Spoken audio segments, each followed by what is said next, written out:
everyone, and welcome back to English Listening Club. I'm Emma. And I'm Jack. It's great to have you here with us again. Today we're talking about a question that many English learners know very well. Why do we understand English but still not speak it? Yes, this happens to a lot of people. You watch a video, you listen to a podcast, and you think, I understand this, but when it is time to speak, your mind suddenly goes quiet. If that happens to you, please know this first. It does not mean you are bad at English. Not at all. Very often it means you already know more than you think. The real problem is not always knowledge. The real problem is turning that knowledge into speech. That is a very important difference. Understanding and speaking are connected, but they are not the same skill. Right, listening is one kind of skill, and speaking is another. They help each other, but they do not grow in exactly the same way. So today, we want to talk about why this happens.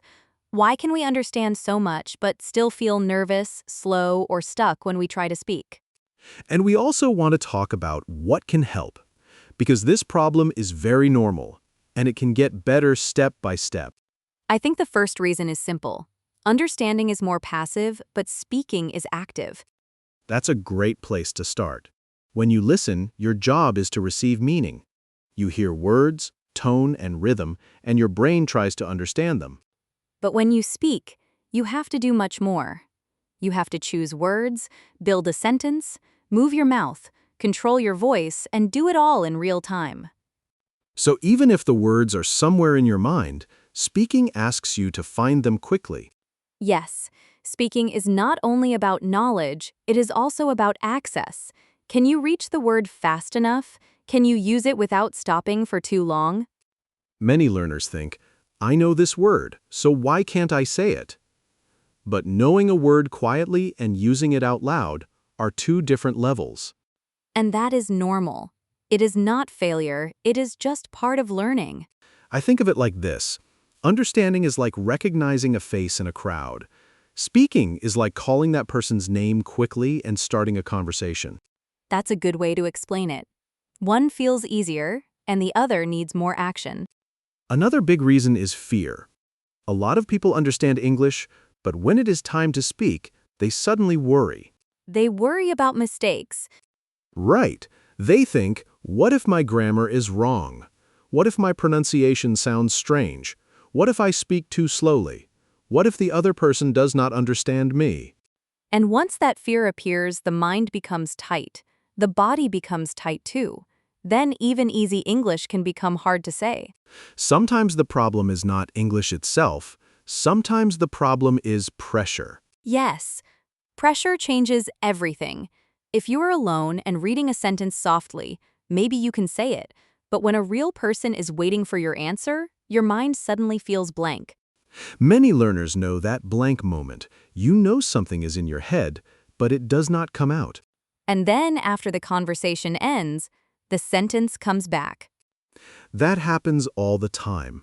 Afterward, you suddenly know exactly what to say. That happens because the pressure is gone. Your brain relaxes, and the language comes back more easily. So this is another helpful idea. If you cannot speak well under pressure yet, that does not mean you cannot speak. It may just mean you need more relaxed speaking practice. Exactly. Calm practice matters. There is also another reason.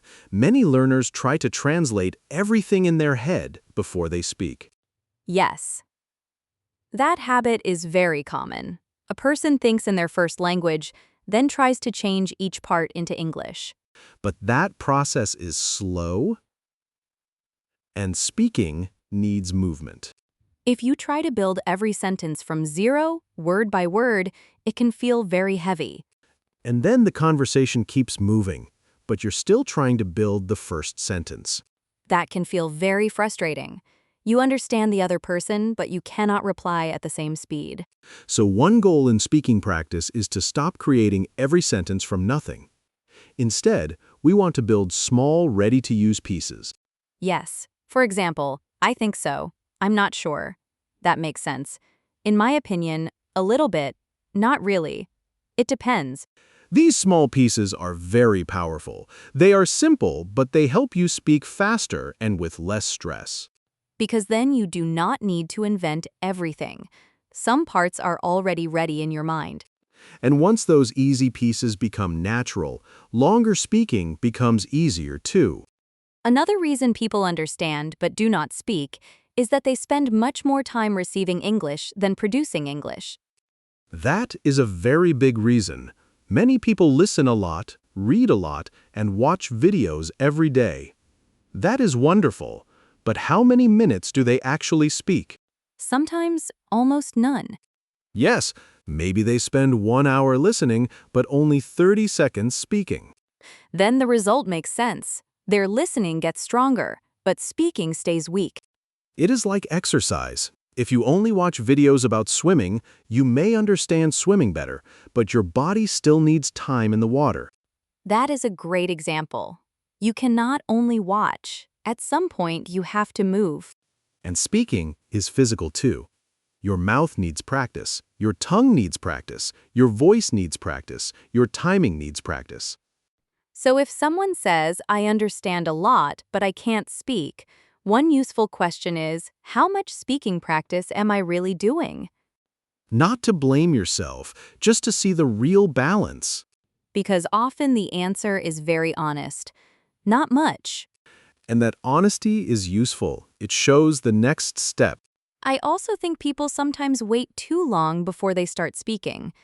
They want to feel ready first. Yes, they want more vocabulary, better grammar, better pronunciation, more confidence, and then they plan to start speaking later.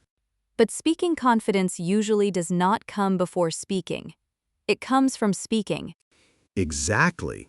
Confidence is often the result, not the beginning. So waiting for perfect English can keep people silent for a very long time. And the strange thing is, simple English is often enough. You do not need perfect sentences to have a real conversation. That's true. You can communicate a lot with short, clear sentences. For example, I agree. I don't know that word. Can you say it again? I'm learning English. I need a moment. These are all real speaking tools. Yes, communication first, perfection later. Another problem is that people judge themselves too quickly. They speak one sentence, hear one mistake, and then feel disappointed. But one mistake is not the whole story. Speaking is messy at first. That is normal. Children do not stop speaking because every sentence is not perfect.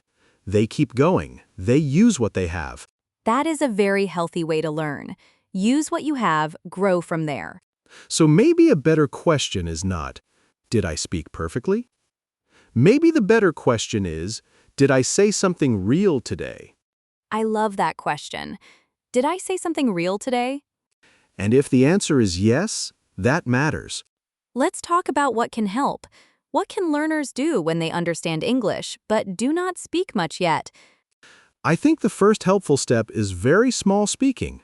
Not big speeches, not long talks, just small speaking every day. Yes, 1 minute is enough to start. You can answer a simple question. How was my day? What did I eat? What am I doing tomorrow? What am I worried about today? Very simple things. And it helps to speak out loud, not only in your head. That is important. Thinking in English is useful, but speaking out loud is different. Your mouth needs practice too. A second helpful idea is to repeat useful sentence patterns again and again. Right? Not random hard sentences, useful everyday patterns. Things like, I want to, I need to, I'm trying to, it helps me. The reason is, one problem is, These patterns make speaking easier because they give your mind a path. you are not standing in an empty room anymore. You already have a door to open. And once the pattern becomes natural, you can put many new words inside it. Another helpful method is shadowing.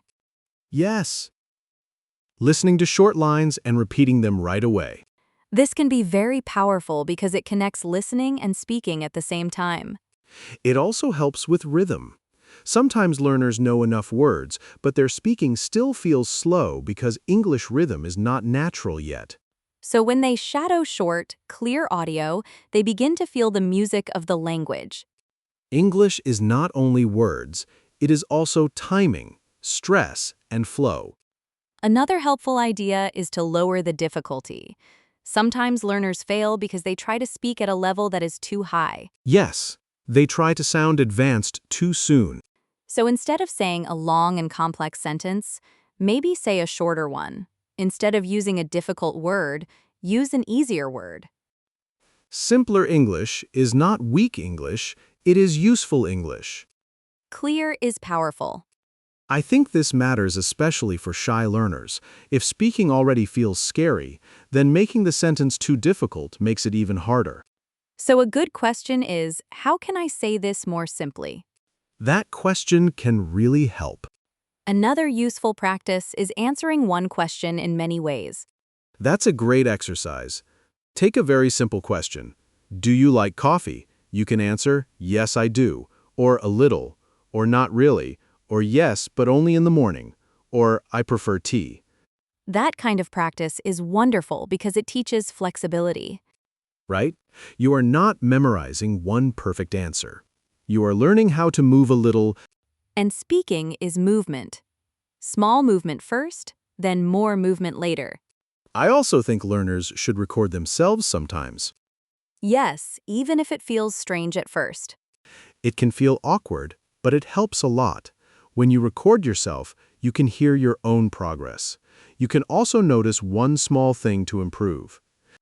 One small thing, not 10 things. Exactly. Maybe today you notice your speaking is too quiet. Maybe tomorrow you notice you pause too much. Maybe next week your pronunciation is clearer. Progress becomes easier to see when you keep small recordings. And that can help confidence too, because many learners feel they are not improving. But when they listen to an old recording, they realize they actually are. That can be a very powerful moment. Growth is often hard to feel day by day, but over time it becomes clear. I also want to say this. Speaking more does not always mean speaking with many people right away. Good point. Some learners think, if I can't talk to native speakers every day, then I can't improve. But that is not true. Not true at all. You can speak to yourself. You can repeat lines. You can answer questions alone. You can describe your room. You can talk about your plans. You can build the speaking habit before you build the social habit. That is really helpful. First, make English come out of your mouth more often, then later, use it with other people more comfortably. So maybe the path is not understand first, then one day suddenly speak well. Maybe the path is understand, speak a little, understand more, speak a little more. Yes, back and forth, step by step. Not one big jump. Before we finish, let's make today's idea very simple. Why do we understand but not speak? One reason is that speaking and understanding are different skills. Another reason is fear. Pressure can stop the words. Another reason is not enough speaking practice. Many learners receive English much more than they produce it. And another reason is waiting for perfect English instead of using simple English now. So what helps? Small daily speaking, useful sentence patterns, repeating out loud, simpler language, less fear of mistakes. And patience. A lot of patience. If you understand English but still feel quiet when it is time to speak, please don't be too hard on yourself. You are not broken, you are learning. And maybe you're closer than you think. So today's idea is simple. Understanding is a great start, but speaking needs its own practice. Start small, speak simply, and let your confidence grow step by step. Thanks for spending this time with us today. Thank you for listening to English Listening Club. If you enjoyed this episode, please share it with a friend who is also learning English. Take care, keep listening, keep speaking, and we'll see you next time. Bye, everyone.